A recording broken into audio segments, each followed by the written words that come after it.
Democracy in India doesn't come cheap.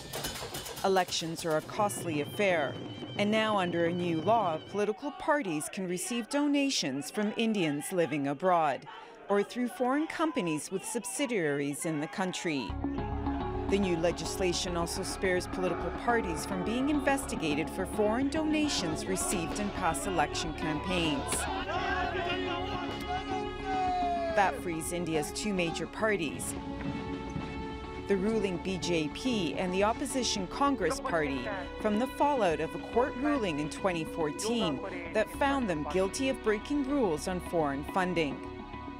Under the Foreign Contribution Act, any type of foreign donation received by political parties before 2010 was open to police investigation.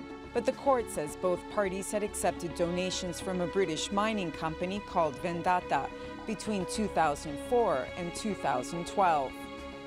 So as to retroactively protect both the BJP and Congress parties, India's government bypassed parliamentary debate and changed the law, ensuring that any foreign money received by political parties since 1976 will not be investigated. But it's not the first time India's parties have worked together to change how elections are funded. Last year, Parliament passed a bill removing a ceiling on corporate donations. It also did away with disclosure requirements, allowing untraceable funding to play a role in India's elections.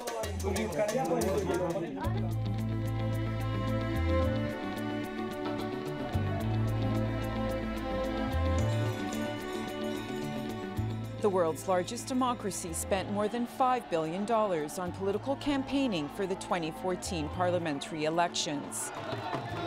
And with no federal election funding, money from anonymous sources has been the lifeline for political parties and their campaigns. Money collected has been spent to stage rallies, hire helicopters, and lavish voters with gifts.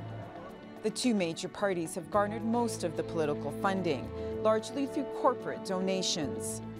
The ruling BJP, the wealthiest of India's 7 parties, reported an income of $161 million in the 2017 financial year, while the opposition Congress Party declared $35 million for the same period. With the new law, foreign donations are likely to make India's political parties even wealthier.